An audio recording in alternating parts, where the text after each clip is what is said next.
Hello everyone, कैसे हैं आप सभी? Are you doing good? पढ़ाई अच्छी चलने लग रही है? इस चैप्टर के अंदर हमने इम्यून सिस्टम पढ़ना स्टार्ट किया और अब एंडिंग की तरफ आ चुके हैं। आज की क्लास के अंदर हम देखेंगे कि वैक्सीन क्या होती है, वैक्सीनेशन क्या होती है, इम्यूनाइजेशन क्या होता है, डिसऑर्डर्स ऑफ इम्यून सिस्टम क्या हो सकते हैं, एंड लास्ट में हम HIV की जो साइकिल जो है वो देखेंगे। स्टार्ट करते हैं हम अपने टॉपिक से।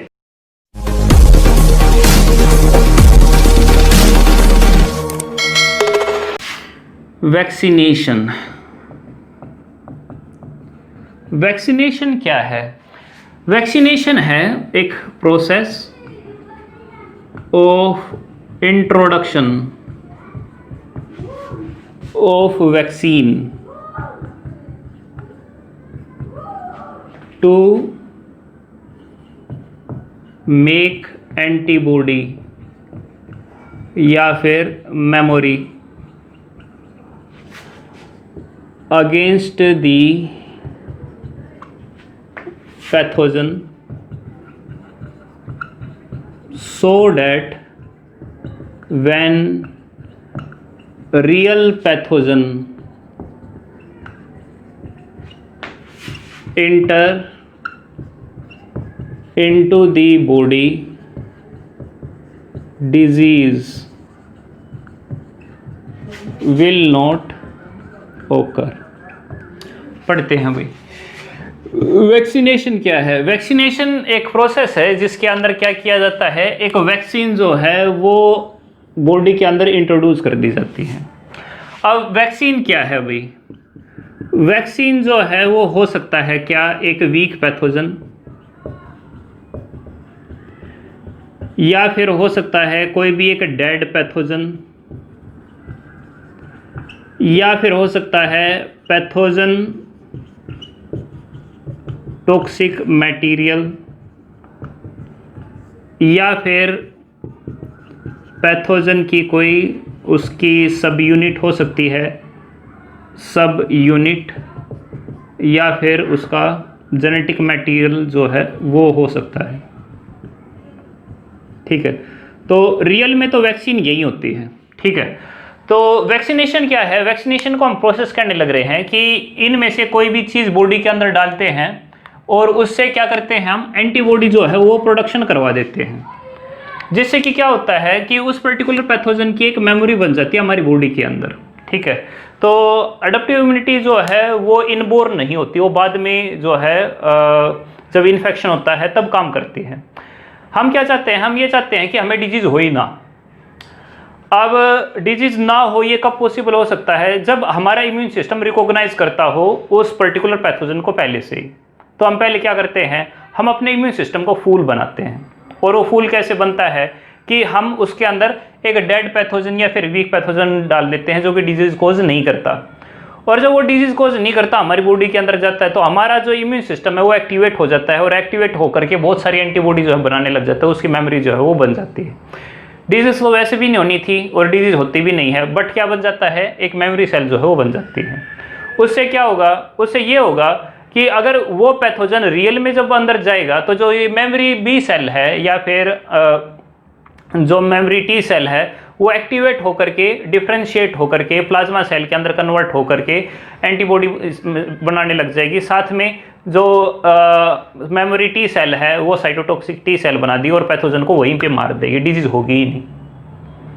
तो डिजीज से बचने के लिए हम क्या करते हैं, हम उसी पैथोजन का एक डिफरेंट स्ट्रेन बॉडी के अंदर डालते हैं कि इसके खिलाफ जो है हमारा इम्यून सिस्टम जो है वो एक्टिवेट हो जाए एंड वो उसके खिलाफ एंटीबॉडी जो है वो बना दे।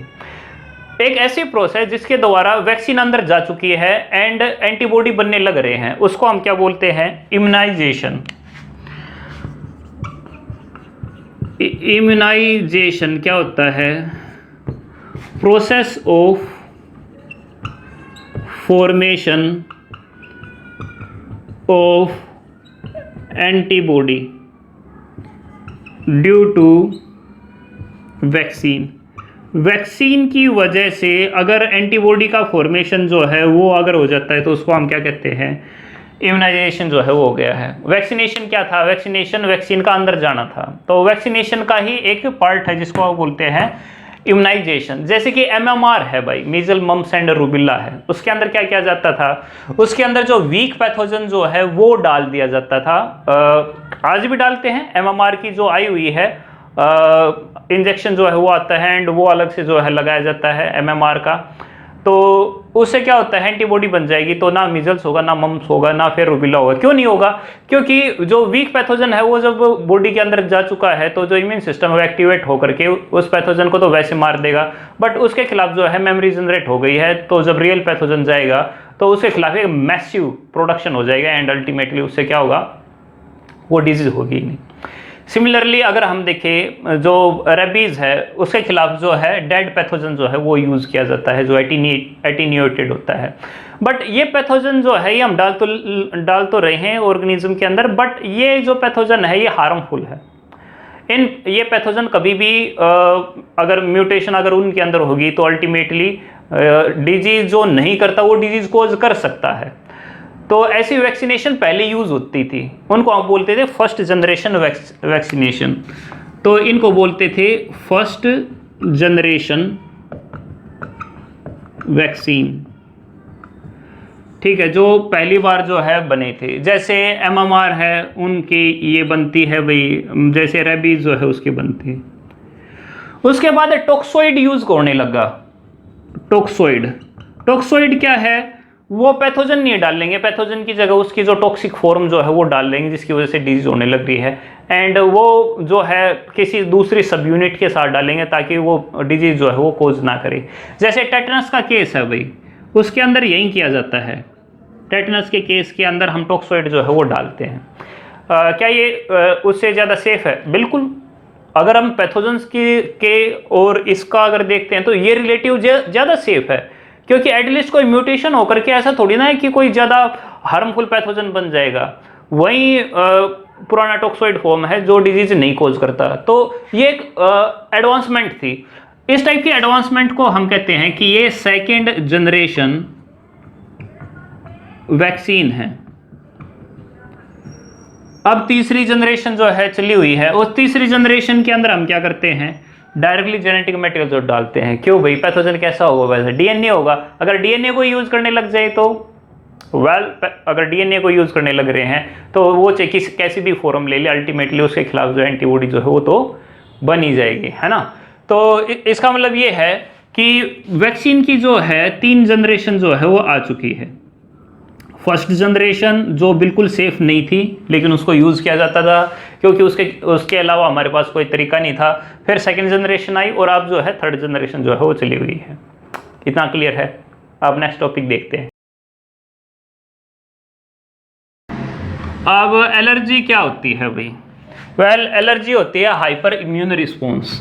Hyper immune response against a allergen which is outside the body। तो हाइपर इम्यून रिस्पॉन्स है भाई। अब हाइपर इम्यून रिस्पॉन्स का मतलब क्या है? वेल, ये है कि हाइपर यानी कि ज़्यादा, और इम्यून का मतलब है कि एंटीबॉडी जो है वो काफ़ी ज़्यादा प्रोड्यूस होने लगी। किसके खिलाफ होने लगी? एलर्जन के। एलर्जन का मतलब क्या है?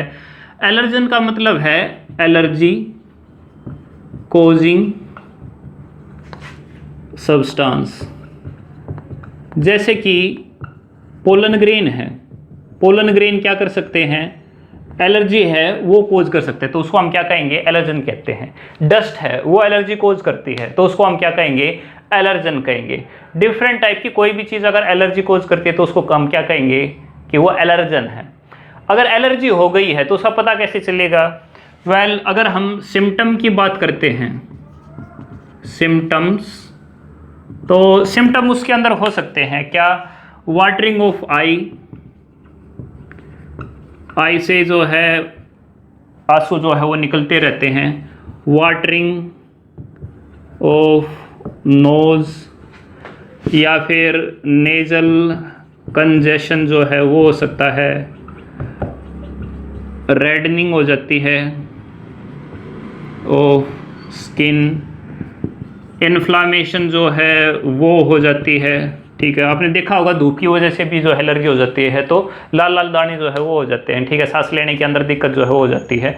तो इससे हमें क्या पता चलता है कि उसको जो है एलर्जी जो है हो गई।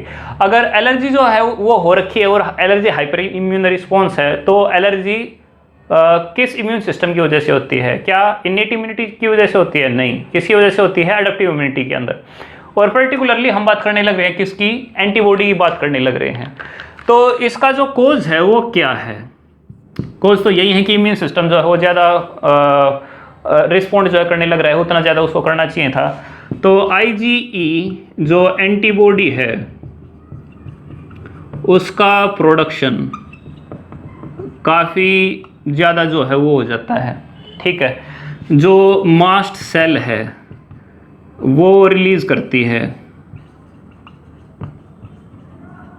सीरोटोनिन एंड हिस्टामिन, जिसकी वजह से क्या होता है? ब्लड प्रेशर जो है वो डाउन हो जाता है, जो ब्लड वेसल जो है वो डायलेट हो जाती है।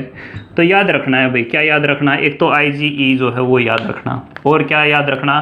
हिस्टामिन जो है वो रिलीज होता है, किसकी वजह से? मास्ट सेल जो है उसकी वजह से रिलीज होता है। याद रह जाएगा इतना। ठीक है, एक एग्जाम्पल जो है वो ज़रूर याद करना, क्योंकि इसके ऊपर आते हैं शॉर्ट नोट। जैसे कि एस्थमा है, जैसे कि हे फीवर है। हे फीवर के अंदर क्या होता है? सांस लेने के अंदर दिक्कत होती है। एस्थमा भी जो है वो रिलेटिवली एलोलाई की प्रॉब्लम होती है कि जो ब्रोंक्यूल जो है वो काफ़ी ज़्यादा बंद हो जाते हैं और सांस लेने के अंदर दिक्कत होती है। तो अटैक जो है एस्थमेटिकल जो अटैक जो है वो आने लग जाता है। नेक्स्ट हम देखिए, नेक्स्ट क्या डिसऑर्डर है, उसको बोलते हैं ऑटो इम्यूनिटी। नेक्स्ट हमारा डिसऑर्डर है ऑटो इम्यूनिटी। ऑटो इम्यूनिटी का मतलब क्या है? ऑटो का मतलब है सेल्फ, और इम्यूनिटी का मतलब है डिफेंड करना, यानी कि अटैक करना। When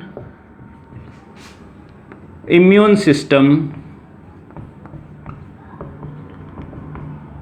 kill own cell and forget self cells, then it is cause auto immunity। Auto immunity के अंदर अगर हम एग्जाम्पल देखें तो एक हमारा है रिमेटॉइड आर्थराइटिस। रिमेटॉइड आर्थराइटिस के अंदर क्या होता है कि एंटीबॉडी प्रोड्यूस होती है, और जो एंटीबॉडी है वो कार्टिलेज को डिस्ट्रॉय कर देती है जो जॉइंट के बीच में प्रेजेंट है।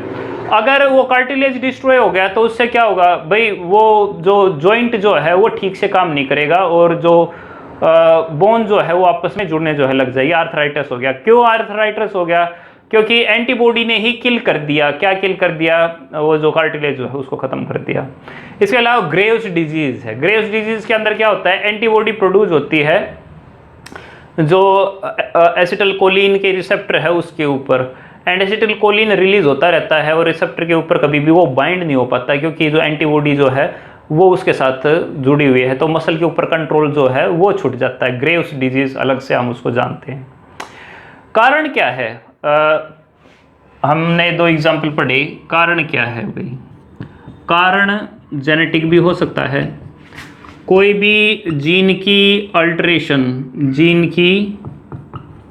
अल्ट्रेशन अगर हो जाए तो उस केस के अंदर हो सकता है। और क्या कारण हो सकता है?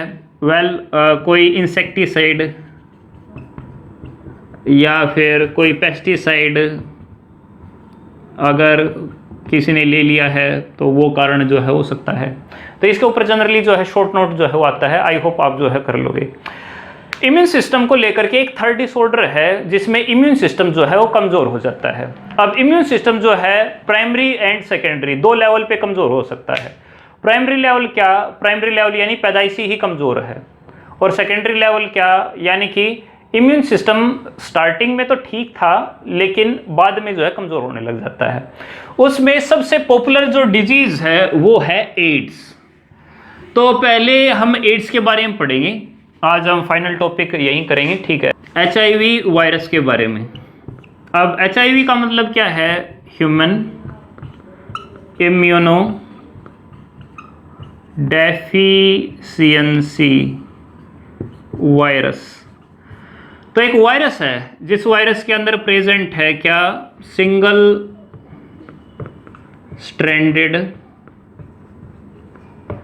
RNA। इसके पास अलग से 2 एंजाइम जो है वो और प्रेजेंट होते हैं। एक एंजाइम जिसको हम कह देते हैं इंटीग्रेज, जो हेल्प करता है इंटीग्रेट होने में जेनेटिक मटेरियल, और दूसरा इसके पास प्रेजेंट होता है रिवर्स ट्रांसक्रिप्टेज। ये जो है, ये चारों तरफ जो है एक प्रोटीन कोट के एनवलप के अंदर जो है घिरा हुआ होता है। तो इसके चारों तरफ क्या प्रेजेंट है? एक प्रोटीन का कोट जो है वो प्रेजेंट है, एंड प्रोटीन कोट जो है इसको प्रोटेक्टेड जो है वो रखता है। प्रोटीन कोट क्या एक ही है? नहीं, प्रोटीन कोट इसके ऊपर 2 हैं। तो एक मैंने नीचे की तरफ बना दिया और एक मैंने ऊपर की तरफ बना दिया। तो प्रोटीन कोट इसके अंदर कितने प्रेजेंट है भाई? 2 प्रेजेंट है। तो इसके पास एक और स्ट्रक्चर जो है वो हमें देखने को मिलती है, जो इसकी है प्रोटीन कोट। सो ये हो गया हमारा क्या? Protein coat. और जो प्रोटीन कोट है उसके ऊपर एक प्लाज्मा मेम्ब्रेन है। इसके चारों तरफ जो है एक प्लाज्मा मेम्ब्रेन है। तो इसके ऊपर है एक प्लाज्मा मेम्ब्रेन, तो ये इसकी प्लाज्मा मेम्ब्रेन हो गई। और जो प्लाज्मा मेम्ब्रेन है उसके ऊपर ग्लाइकोप्रोटीन है जिनको हम स्पाइक्स बोलते हैं। तो इसके ऊपर ग्लाइकोप्रोटीन के स्पाइक्स जो है वो प्रेजेंट है। तो अभी जो मैं बनाने लग रहा हूँ वो क्या है? ग्लाइकोप्रोटीन के स्पाइक्स हैं। बोर्ड के अंदर क्वेश्चन आ चुका है भाई एड्स की लाइफ साइकिल के ऊपर, HIV का जो डायग्राम जो है उसके ऊपर। तो डायग्राम को अच्छे से समझ लेंगे। तो ये क्या है? ग्लाइकोप्रोटीन के स्पाइक है, ठीक है जी। यहाँ तक किसी को कोई प्रॉब्लम? तो अगर हम लाइफ साइकिल की अगर बात करते हैं तो लाइफ साइकिल में आगे क्या होता है? पैथोजन का प्रेजेंट होता है, नॉर्मली वो तो बाहर होता है। तो बॉडी के अंदर पैथोजन आता किसके द्वारा है? तो यानी कि पहले हमें क्या पता होना चाहिए? मोड ऑफ ट्रांसमिशन क्या है इसका? Mode of transmission. इसका जो मोड ऑफ ट्रांसमिशन है वो हो सकता है क्या क्या भाई? एक सेक्सुअल कॉन्टैक्ट विद मल्टीपल या फिर इन्फेक्टेड पर्सन। दूसरा हो सकता है क्या? ब्लड का ट्रांसफ्यूज़न। तीसरा क्या कारण हो सकता है? जो मदर है उसके चाइल्ड से जो है ये डिजीज़ जो है वो ट्रांसफ़र हो सकती है। और क्या हो सकता है? जो इन्फेक्टेड निडल है उससे हो सकता है, या फिर जो रेजर जो है उससे भी जो है ये डिजीज़ जो है ट्रांसफ़र हो सकती है। तो अगर एक बार पर्सन के ब्लड के अंदर ये डिजीज़ आ गई, यानी कि डिजीज़ नहीं, अगर ये वायरस अगर बॉडी के अंदर आ गया तो ये वायरस क्या करेगा?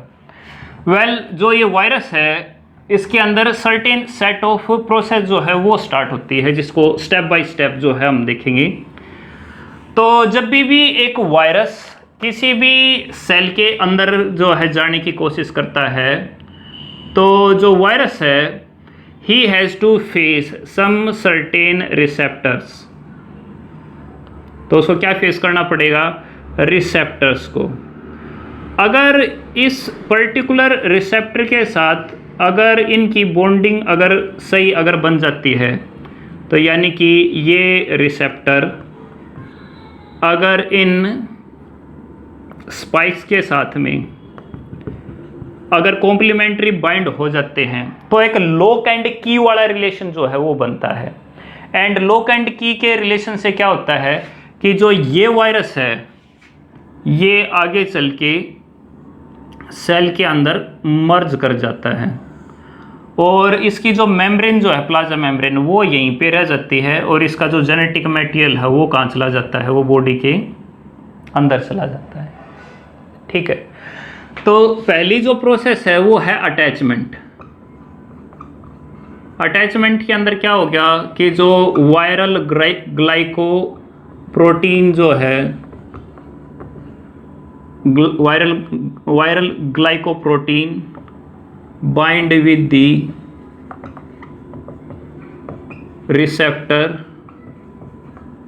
Of host cell. अब होस्ट सेल भी कौन सी होती है, हेल्पर टी सेल होती है। हेल्पर टी सेल जो है बी सेल को भी एक्टिवेट करती है और टी सेल को भी एक्टिवेट करती है। अगर यही सेल इन्फेक्ट होगी तो इसका मतलब जो एडेप्टिव इम्यूनिटी जो है वो काफ़ी हद तक खत्म हो गई है ना। तो इसी वजह से ये वायरस जो है ज़्यादा हार्मफुल है। आगे हम क्या लिख सकते हैं, it serves as lock and key relation, and if it is complementary then lock open and plasma membrane of helper T cell and viral plasma membrane fuse and virus content go inside the cell। Clear है भाई इतना? ठीक है, virus content कहाँ चला गया, अंदर की तरफ चला गया। फिर उसके बाद क्या होगा भाई, उसके बाद जो है ये जो हमने दो चीज़ हमने यूज़ की थी, ये दो चीज़ काम करती है। पहला क्या यूज़ करती है, रिवर्स ट्रांसक्रिप्टेज जो है वो यूज़ करते हैं। और रिवर्स ट्रांसक्रिप्टेज क्या करता है, जो आरएनए है उसको किसके अंदर कन्वर्ट कर देगा, डीएनए के अंदर कन्वर्ट कर देगा। तो यानी कि जो वायरस का आरएनए है, वायरस का आरएनए ये किसके अंदर कन्वर्ट हो जाएगा, जो वायरस है उसके डीएनए के अंदर जो है वो कन्वर्ट हो जाएगा।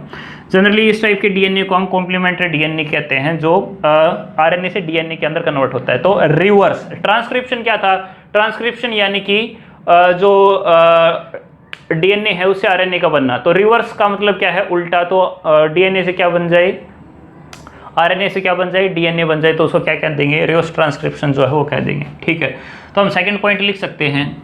सेकंड पॉइंट क्या होगा, सेकंड पॉइंट हम लिख सकते हैं क्या कि with the help of, second point हो सकता है हमारा क्या, विद दी, या फिर हम एडिंग बना सकते हैं क्या, रिवर्स ट्रांसक्रिप्शन। तो इसके अंदर क्या लिख सकते हैं कि जो वायरल का आरएनए जो है वो कन्वर्ट हो जाता है, convert into viral DNA with the help of reverse transcriptase enzyme. Clear है भाई?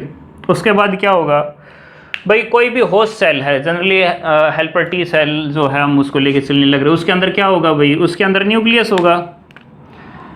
तो इसके अंदर क्या होगा, न्यूक्लियस होगा। न्यूक्लियस के अंदर जो है न्यूक्लियर पोर होंगे, इसके अंदर इसका खुद का डीएनए जो है वो प्रेजेंट होगा।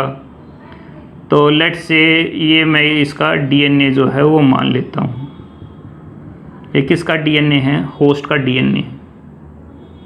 ठीक है जी, ये क्या मान लिया मैंने, ये है न्यूक्लियस, और ये मैंने क्या मान लिया, ये होस्ट का डीएनए है। तो अब क्या होगा, वेल जो ये डीएनए है ये अंदर की तरफ जो है चला जाएगा, और विद दी हेल्प ऑफ किसके, इंटीग्रेज एंजाइम। तो इंटीग्रेज, दो एंजाइम थे ना, एक रिवर्स ट्रांसक्रिप्टेज और एक integrase. With the help of integrase जो वायरल डीएनए है और जो होस्ट का डीएनए है वो एक दूसरे के साथ में बाइंड होकर के एक होस्ट का डीएनए जुड़ जाता है किसके साथ में, वायरस के डीएनए के साथ। तो अब होस्ट का डीएनए क्या नहीं है, होस्ट का भी डीएनए है, लेकिन उसके बीच में क्या जुड़ गया, वायरल डीएनए जो है वो जुड़ गया। ठीक है, तो थर्ड हम क्या लिख सकते हैं, थर्ड इसके अंदर हम लिख सकते हैं इंटीग्रेशन ऑफ वायरल जीनोम। तो इसके अंदर हम लिख सकते हैं इन होस्ट, इसके अंदर लिख सकते हैं कि with the help of integrase enzyme viral DNA insert into host DNA. ठीक है भाई, अगर इसके अंदर अगर जुड़ गया तो फिर उसके बाद क्या होगा, वेल उसके बाद भाई डीएनए है तो डीएनए के अंदर क्या होता है, वेल ट्रांसक्रिप्शन होता है। और जब इसकी ट्रांसक्रिप्शन होगी, जब इसकी ट्रांसक्रिप्शन होगी तो क्या बनेगा, आरएनए बनेगा। आरएनए ये किसका होगा, वायरस का होगा। अब वायरस का आरएनए कहाँ पर जाएगा, वेल वायरस का आरएनए राइबोसोम के पास जाएगा। ये क्या है, राइबोसोम। और जो राइबोसोम है वो क्या ले लेगी, वायरस के आरएनए को ले लेगी। और वायरस के आरएनए से क्या बनेगा, वायरस के प्रोटीन जो है वो बनने लग जाएंगे। क्या बनने लगे, जो वायरस के प्रोटीन जो है वो बनने लगे। भाई सिस्टम किसका था, प्रोटीन बनाने का, होस्ट का था ना, लेकिन अब किसके प्रोटीन बनने लग रहे हैं, वायरस के बनने लग रहे हैं। तो व्हाट इट मीन्स कि जो मशीनरी थी किसकी, होस्ट सेल की, वो हैक कर ली। किसने हैक कर ली, वायरस ने हैक कर ली। एंड उसकी मशीनरी को यूज करके वो अपने प्रोटीन जो है वो बनाने लगने लग रहा है। ठीक है, तो हम फोर्थ पॉइंट जो है वो लिख सकते हैं इसके अंदर। फोर्थ पॉइंट के अंदर हम क्या लिखेंगे कि ट्रांसक्रिप्शन ओकर of viral DNA and through viral RNA viral proteins will be formed, बन जाएंगे भाई।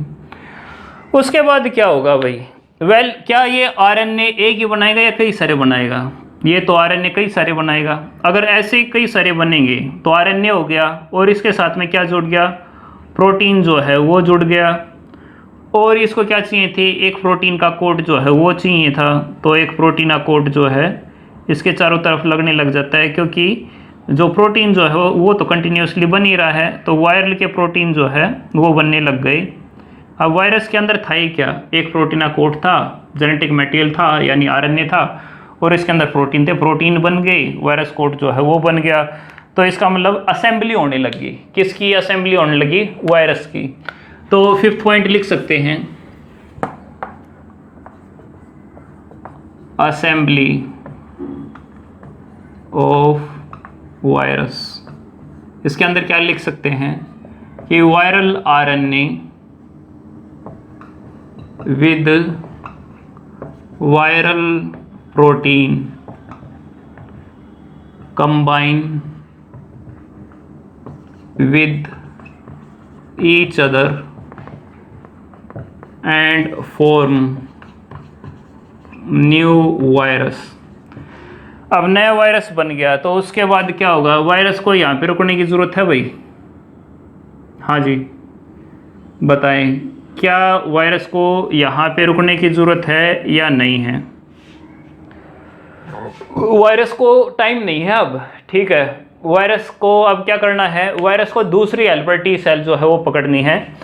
तो यहाँ से जो है कई सारे वायरस जो है वो निकलने जो है वो स्टार्ट होते हैं, जिनके पास वहीं स्पाइक थी, और कई सारे वायरस जो है यहाँ से बाहर निकलने लग जाते हैं और दूसरे हेल्पर टी सेल को जो है इन्फेक्ट करने लग जाते हैं। तो 6 पॉइंट जो है वो लिख सकते हैं कि जो असेंबल्ड वायरस जो है वो बर्ड ऑफ करता है from the helper T cell, कौन सी हुई, infected helper T cell and infect other normal helper T cell. In this way जो प्रोसेस जो है वो कंटिन्यू रहेगी, एंड जैसे जैसे प्रोसेस ये कंटिन्यू रहेगी तो वैसे वैसे ढेर सारे वायरस जो है ढेर सारी हेल्पर टी सेल को जो है इन्फेक्ट कर देंगे। हेल्पर टी सेल जब इन्फेक्ट हो जाएगी तो अल्टीमेटली उससे क्या होगा भाई, एक सिंपल सी बात है, ना तो बी सेल एक्टिवेट होगी ना टी सेल एक्टिवेट होगी, तो उससे क्या होगा, जो एडेप्टिव इम्यूनिटी है वो काफ़ी ज़्यादा कमज़ोर हो जाएगी। उससे क्या होगा भाई, थर्ड लाइन ऑफ डिफेंस जो है वो ऑलमोस्ट ख़त्म हो जाएगा, एंड जो पर्सन जो है वो एक नॉर्मल डिजीज़ को लेकर भी काफ़ी ज़्यादा ससेप्टेबल हो जाता है, एंड उसको वो डिजीज़ जो है लंबे टाइम तक जो है वो लगी रहती है, एंड पर्सन जो है डिफरेंट डिजीज़ की वजह से मर जाती है। क्या HIV किसी स्पेसिफिक ऑर्गन के ऊपर अटैक करता है? नहीं। नॉर्मली इसका काम क्या है, इम्यून सिस्टम को कमज़ोर करना, पर्टिकुलरली जो हेल्पर टी सेल जो है उसको इन्फेक्ट जो है वो करना। तो ये नुकसान जो है एज सच उस तरीके से नहीं करता जिस तरीके से एक नॉर्मल डिजीज़ करती है, ये सिर्फ इम्यून सिस्टम को कमज़ोर करता है, बाकी काम जो है दूसरे पैथोजन जो है वो कर लेते हैं, जो कि हमेशा हमारे आसपास के अंदर जो है वो प्रेजेंट रहते हैं। याद रहे, हमारा शरीर ठीक इसी वजह से है क्योंकि हमारा इम्यून सिस्टम स्ट्रॉन्ग है। अगर इम्यून सिस्टम वीक हो गया तो कोई भी डिजीज़ हमें किसी भी तरीके से कभी भी मार सकती है। सो आई होप आपको ये लेक्चर जो है समझ में आया होगा। अगर आपको लेक्चर समझ में आया है तो लाइक करें, कमेंट करें, एंड सब्सक्राइब नहीं किया तो सब्सक्राइब कीजिए। Thanks for watching.